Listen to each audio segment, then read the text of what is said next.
So we're going to do our introductions. Thank you for your time on participating in this studio talks, both of you.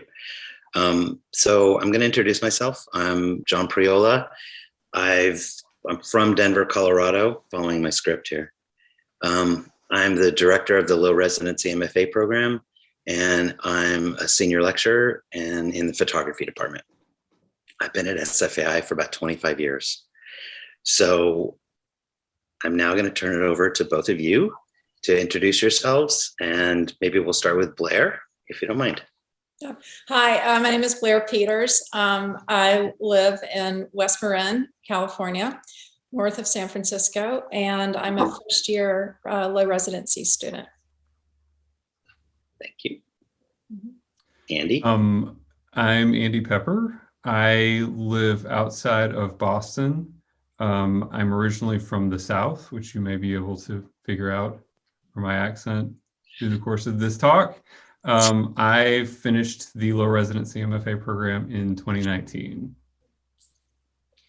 And they're both coming to you from their studios.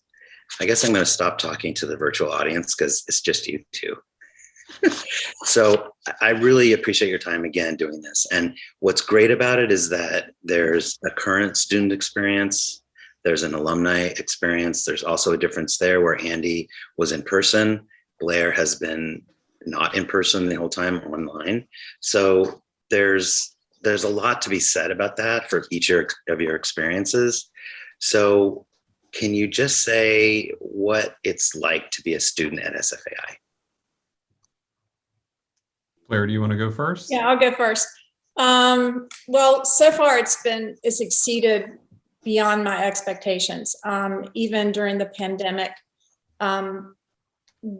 the education that I've received and the exposure that I've received meeting other students has been just incredible. I feel that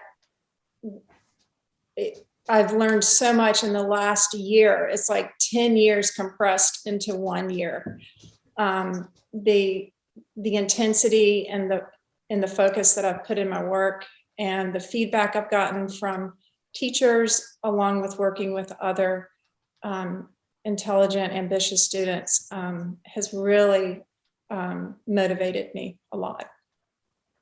Yeah, I really have seen your work grow in just 1 year exponentially. Yeah, it's amazing. I've been working in a vacuum, and that was one of the reasons I wanted to come to school, go back to school, was just to immerse myself in an artistic environment and just see where it went. And it's been great. I know you're jumping ahead. That's the next question. You want to do this, but it really is. There is something to be said for. I mean, I'm watching that, and how you have been in a vacuum. Literally, you have not been in contact with any of us. It's all been virtual, and you've really grown. The work has really grown. There's a lot to be said for how artists are, problem solvers, and you have a broken hammer, you'll figure out how to use the hammer no matter what. So I don't know. So Andy, what's your response to that? What's it like to be a student? Yeah, it's funny because since the pandemic started, there's a degree to which we've all been working in a vacuum more so. But I had an outstanding experience at SFAI. I tell everybody about it. I think people get tired of hearing about it. I think that the school is just a magnet for creative people. The low residency program at SFAI was really the most generative possible experience for me in terms of art school, because of the school itself, and because I find the Bay Area and travel in general to be really generative. But San Francisco is like an incubator for creativity to me as a city. And I think SFAI has always been sort of at the center of that. And the low residency program, like Blair said, it's so intense when you're there. It's like art school summer camp when you are doing your in-person classes. And it sounds like even when those classes are virtual, it's like that too. I mean, I really felt completely immersed in the creative process when I was there. And then, I think one of the other virtues of the program is that in between summers, we have time to think and really absorb what happened, and all the feedback we got and all the interaction with students in a different place for some of us. And that's a really uncommon experience in art school. Usually it's like just a really intense experience and it's great, hopefully, but then you're left with your head spinning. And I'm not saying that didn't happen when the program ended for me, but I did have a lot more time to think and really absorb what was going on in between, and that was huge too. So the time between in-person residency and working remotely from home, which has always been the model for the low res, that time in between gave you more time to reflect, and you're left with your own devices. You and your, that's a beautiful thing, but it also can be intimidating. Yeah. So let me ask you probably what I think is a really hard question. Why did you want an MFA? Why do you want an MFA for Blair? Why did you want an MFA, Andy? And Blair, if you don't mind. Oh yeah, no, I got to the point in my life where I was really wanted to advance my work, and I felt like I needed a jolt and exposure to other people. I've had a painting practice for 30 years, and I really wanted just to give it a big push and put myself in an environment where really I was challenged and I had to question the things that I was doing. And I wanted, not only I wanted to question these things, but I wanted teachers and other students around me to question it. And that has completely been the case so far, even over Zoom. I've gotten the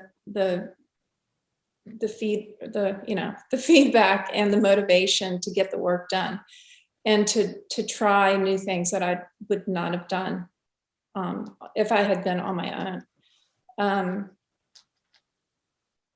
And I think another thing about wanting to get an MFA degree is learning how to write about my work. That's a huge component in having a career as an artist, is that you have to be able to write your work and write about your work, and then be able to put it within the context of what's going on in the world. And I've learned through all the readings that I've been given, I've learned so much. It's just an endless amount of information and just so many interests. I have so many things I want to read. I just don't have time. But every bit of information I think is not related to my work. Like I'll have a reading, I'm like, oh, this is enough for me. And I read it and I can find a link. And I think just having that, for me personally, that curiosity and having the connection and the ability to reach out and have teachers to help me answer questions and help me focus in a new direction, give me encouragement, has been everything. Encouragement. What does that mean? Everybody give you encouragement? Yeah, they do. And even if it's like a negative criticism or critique, it's definitely encouraging, because then, bring it on, because I want to know all that. That's why I'm here. And it is encouraging, because then I really have to think about what it is that I'm doing and why I'm doing it. And I mean, that's the beauty of being in school. You just said it. The two main questions of the artist, Marina Abramovic: what do I want to do? Why do I want to do it? And I keep telling students that that's how I guide this program. Those two main questions. But Andy, unless I'm cutting Blair off. No. Andy, why'd you? Yeah, it's funny. It's funny that. Oh, I know. This is actually a really easy question for me, but it's funny to hear Blair say, why am I here? Because that's one of the things that I would always sort of ask in my mind when we would be in critique and there would be a student that was just sort of not into it. And I would think, why are you here? Like, this is why we're here. So I didn't study art as an undergrad. My degree's in journalism. And so when I finally decided to pursue fine art, I was in my 30s and I was starved for knowledge and interaction. And, like Blair said, just to articulate my work, what am I making work about? I'm making this work. What's it about? What's my focus? What is important? And I just wanted to learn everything. So I started small and then eventually moved to a post-bac program locally and then onto the MFA program at SFAI. So yeah, it's pretty cut and dry for me. I remember being in my post-bac program, we were in classes with undergrads. And, I remember an undergrad saying, do you really want an MFA? And, he had been in art school for 3.5 years already. And I was like, I know where you're coming from, but I have so much to learn. So that's why I'm here and why I'm going to keep learning. I mean, it really is the impossible question, especially in this moment right now. Why an MFA? It's the debt of it is a burden, but it's an investment in yourself. It's an investment in what you can do as an artist. So dovetailing on that, you kind of both touched on it, but why did you choose a low residency MFA? Why not a full-time residency? Well, I wanted the flexibility of the low residency program. The flexibility that at the time I could live, I wanted to live in the Bay Area. I wasn't able to go to school every day to commit to full-time MFA program. And so the low residency program fit my needs perfectly. I'd also finished a residency about a year ago at the Vermont Studio Center. And that 1 month of that intense month, that residency was incredible. And I wanted more of that. And so the low residency program fit that model for me of being that intense summer 6-8 weeks program. Yeah, that's so funny because I did a Vermont Studio Center residency last February, right before the pandemic, and it felt a lot like our program. And I was like, yeah, like this is what I wanted. And it came at the perfect time too, because I had been out of school long enough to be sort of like casting around and thinking, okay, like what am I doing now? Things had really settled. So that's funny that you would say that.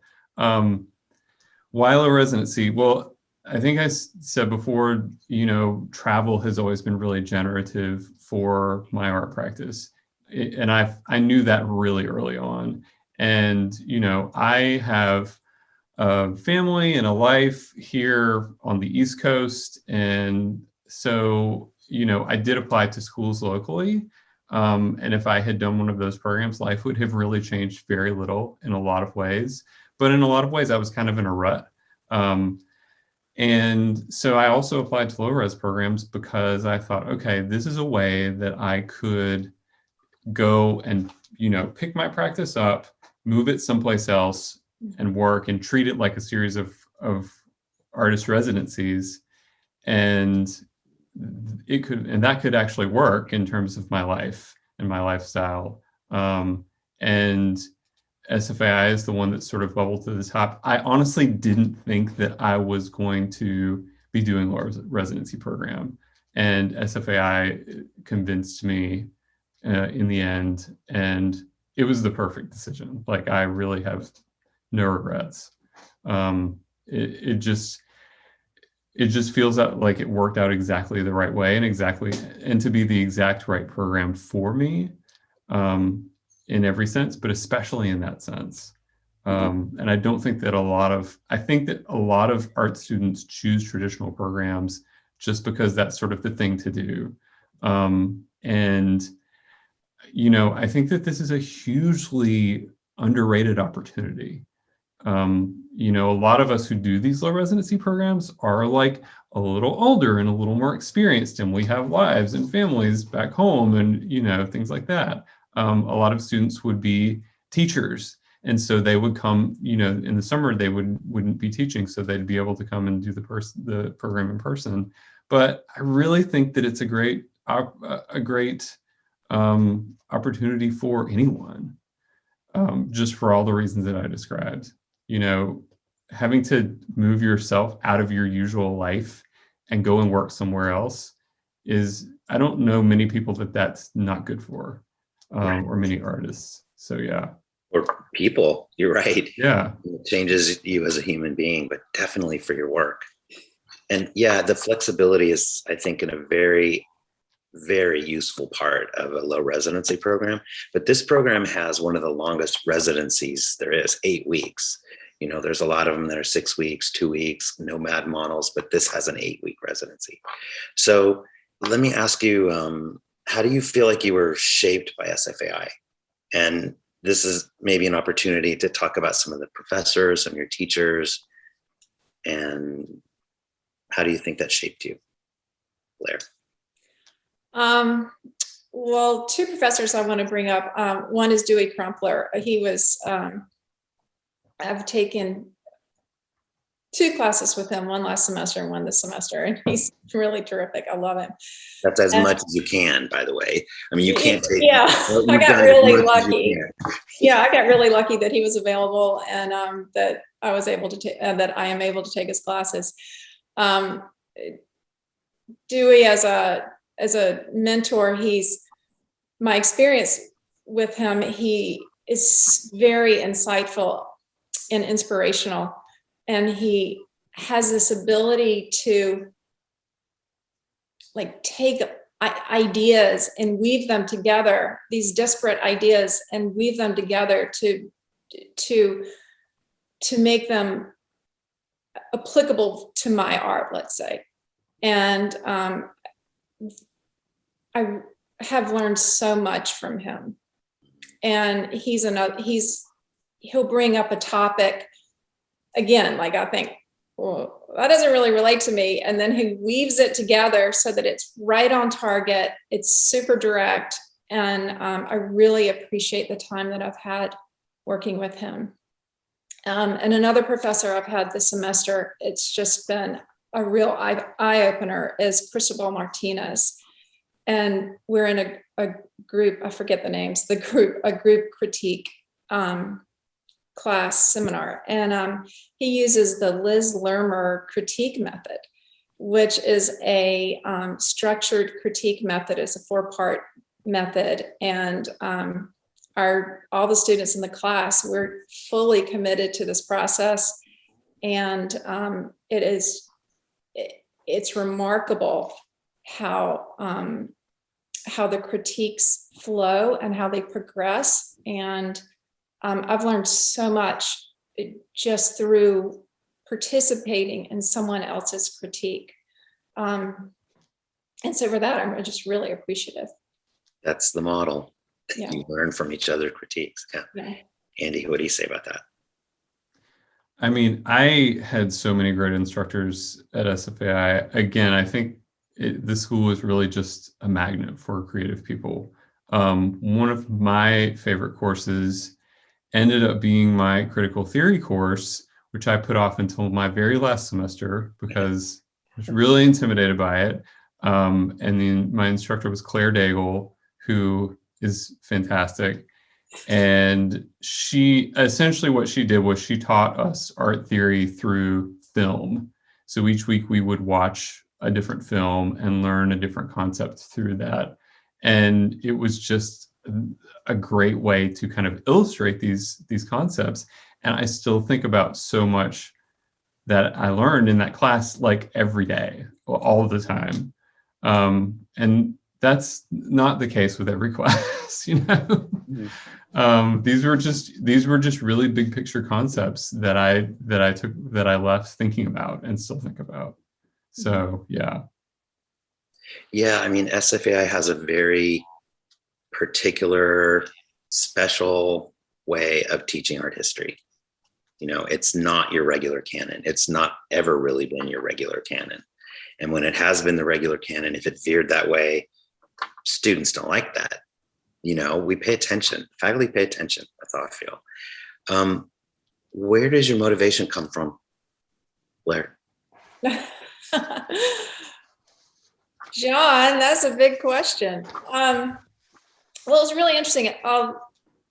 Yesterday, I had my class with Dewey, and we were doing presentations on transformation. And so I did my transformation presentation. And I mean, it's like, what kind of topic is that? That's just like such a big topic. And what's so interesting, and I give him such credit for this, is people's presentations were directly related to their work. And so as I started doing the presentation, I realized that my motivation is my interest in transformation, and that being putting words or abstract language to like my past, my experiences, my emotions, in time. So that's what motivates me, is I feel like I have all of this inside that I want to get out. And I've always been a maker. I've always been creative. And I have to be doing something creative, making things. And painting for me is a real life source. And I just do it. I don't even, it doesn't, how do I say it? It's like this innate motivation. But I'm trying through school, I'm learning to get really specific, trying to figure out what that is, that source. Beautiful. Andy, same thing. Where does your motivation come from? Yeah, I think that my motivation really comes from this idea that I call bearing witness. I know I mentioned that I have an undergrad degree in journalism. I don't necessarily use that in the practical sense as much anymore, but that program and that, what I learned in getting that degree really affected me. And I think kind of galvanized a lot of my motivation for life in general. I think that we live in this really crucial moment in history, and especially in terms of climate change. And I've always felt moved to report on this moment and my experience in this moment as sort of like a model of like, I'm a person in the world. And I think that that's what a lot of artists do. And that's also what a lot of reporters do. I think that there's this weird sort of intersection between art and journalism that a lot of people don't recognize, or, a lot of artists and journalists don't necessarily recognize. And it wasn't until I found art that I found the right way for me to sort of report on, what I feel is this moment in history and my experience. So yeah, that's really what gets me up in the morning and gets me working, whether it's on, a sculptural piece or something completely different. This will send all the journalism students up flagpole when I say this, but would you say, from our conversation, I'm thinking that artists wouldn't use this word, they're going to get upset. Artists wouldn't use that word journalism. We would do storytelling.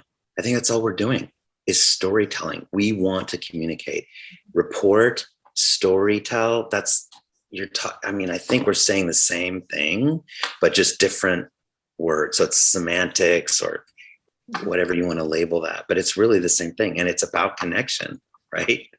So you guys are sitting in your studios. I'm sitting here in the library at SFAI.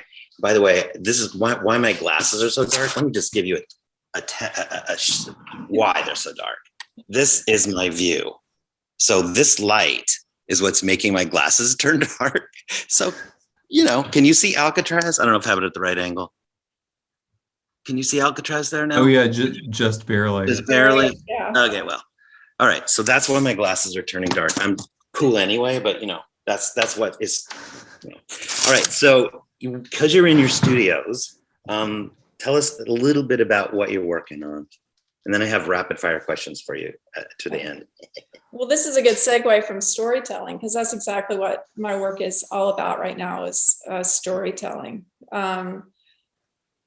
I want to translate my emotions, feelings, past experiences into an abstract language. And I've been focused specifically on line and spray painted line and collage and assembling it all with paint to create like a personal iconography that documents passage of time. And you can see, I've got some paintings behind me. Andy. So my work, I think of my work as my work is about the natural world in flux, and locating my own body as well as the queer body in general within the natural world in this moment. In the past, which you can see, well, and currently, my work has mostly been just a sort of sculptural and really kind of fiber art adjacent, using a lot of fiber art sort of techniques, things like that, crochet. I've got a lot of sculptural pieces going right now. I still do a lot of that work. In 2020, though, I decided it was time to start sort of a major social practice project that I've been thinking about for a long time. I have a history. I've done a lot of things before I came to art school, and one of those things was audio production. And so I've started this social practice project recording other artists' thoughts on the changing natural world in this moment. And the interviews are done through the lens of animals. And I'm releasing these interviews for free as a podcast. And the series is called Artists Looking at Animals. And you can find it everywhere you can find podcasts. It's on Instagram at Artists Looking at Animals. But yeah, it just goes back to this sort of idea of bearing witness. And I think that artists have a lot of insights that are a little divergent, but really kind of, artists are interesting to talk to. And I just want to hear what they have to say, and kind of make a record of that in this moment.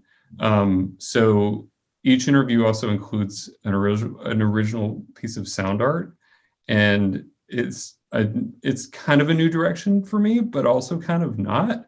And I know that eventually it will just it'll somehow intersect with my sculptural practice. I don't know how yet, but I'm just kind of leaning into both of those things with the knowledge that it'll eventually happen. And I think that SFAI is also, the kind of place where you're really encouraged to do that, right? It's like you have these two things that seem really disparate, but you should really do both of them, and have faith that eventually it'll all come together. And SFAI really kind of like broke me out of this mold that I had come there with and encouraged me to do that. And, that's kind of stuck. And that's a good thing in my mind.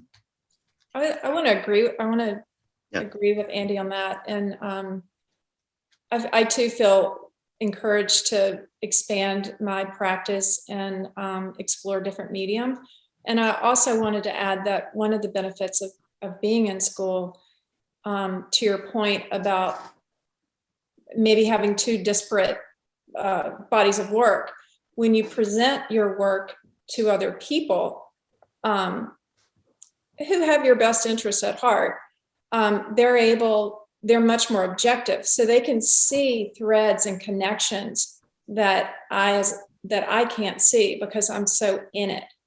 And that's been so helpful. It's beyond words, really. So I just wanted to add that. Okay, this off script. What are you frustrated with? You guys are so articulate.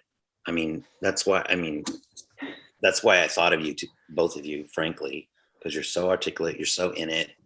But what's the frustration? What is the hardest part? Not being. You go first, Blair. Sorry. Not being able to see people. Mm. That's a COVID thing. I'm a hermit. I'm fine with not being able to see people, even though it's not the best thing for me.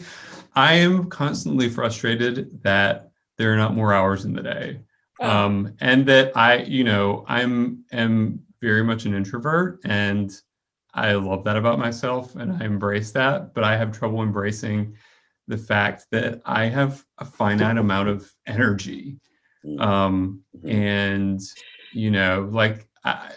they're just, I wish I had more time a lot of the times, but, making art is work, and you really have to kind of keep at it. And as much as there will be those days where it's just a sort of like euphoric high of like, yes, I'm making this thing and it all feels right, and you're really buoyed by that, there are going to be like 1,000 other days where you're just doing the work, because otherwise you just end up with a lot of unfinished projects sitting around, and that's not fun.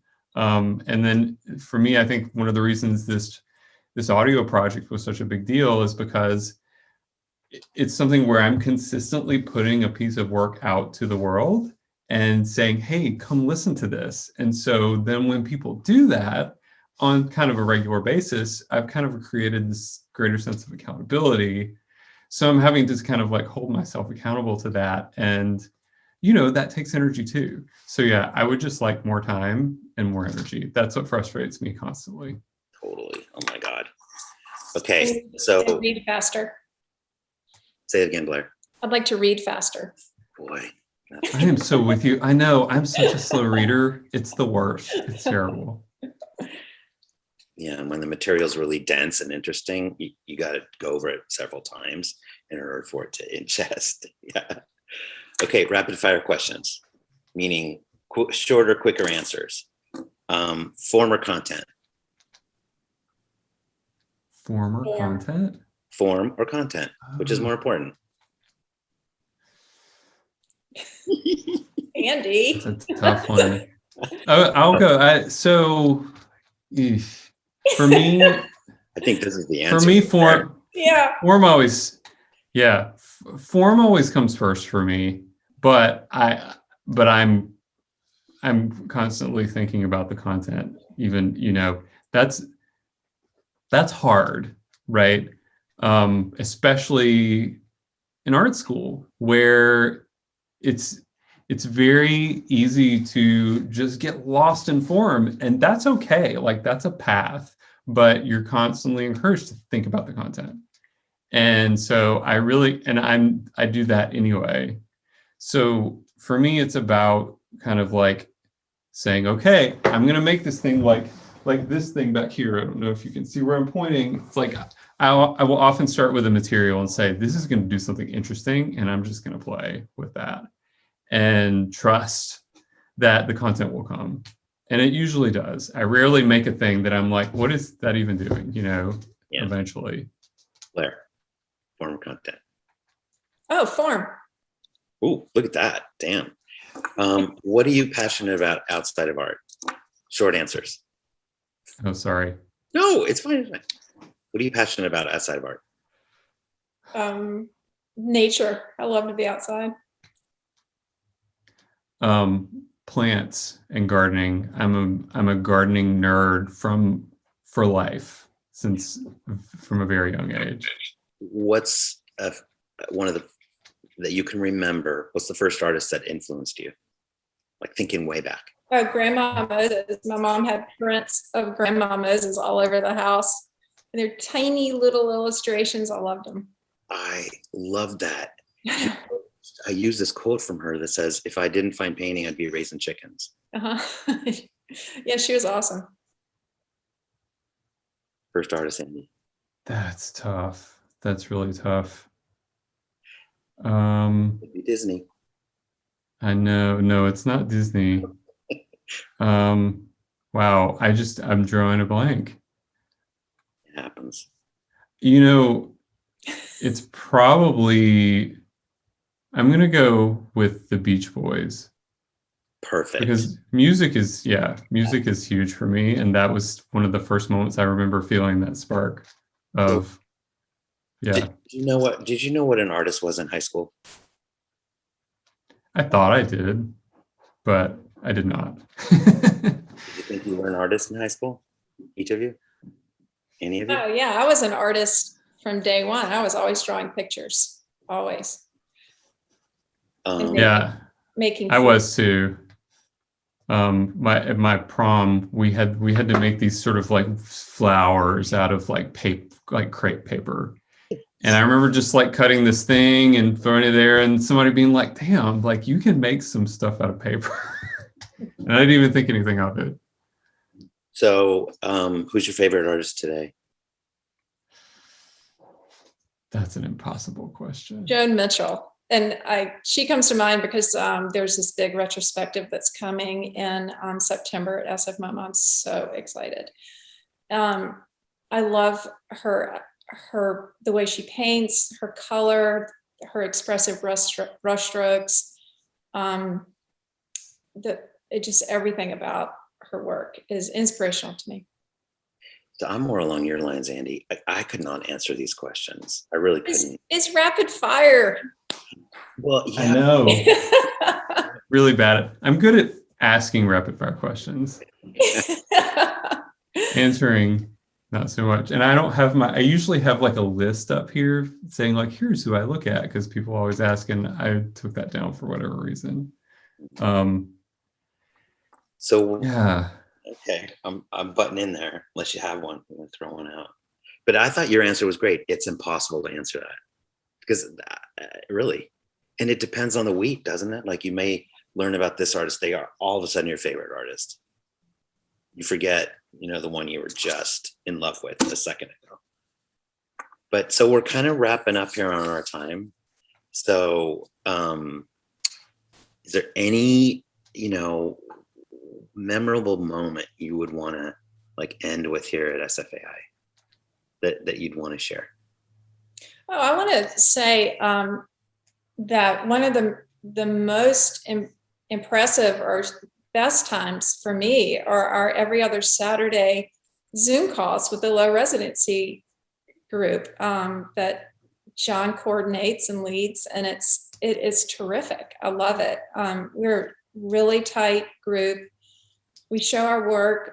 It's very intimate, but it's very rigorous too. Like we not only do we have to set a presentation every other week, which is great, we have to talk about our work, and then we get feedback. And the current Low-Residency students they're terrific, and they're very different, but it's a cohesive group. So I feel that I get a variety of varied feedback, and it's all very thoughtful and intellectual and objective. To me, that has been great.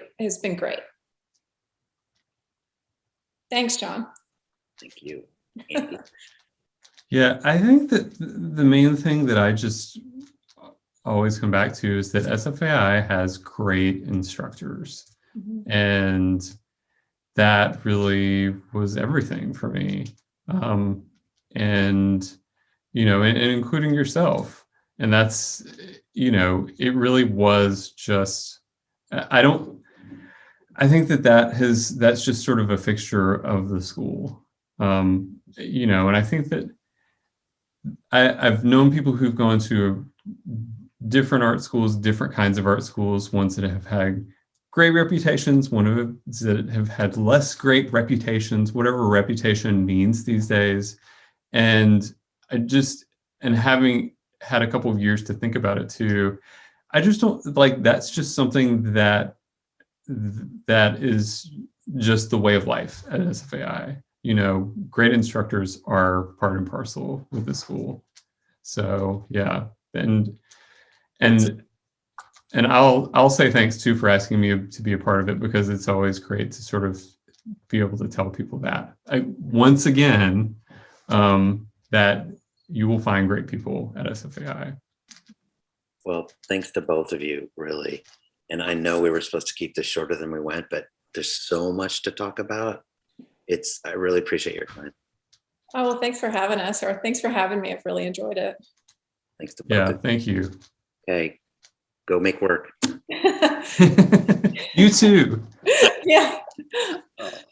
All right. See you later. Bye. Bye. Thank you, John. Bye, Andy.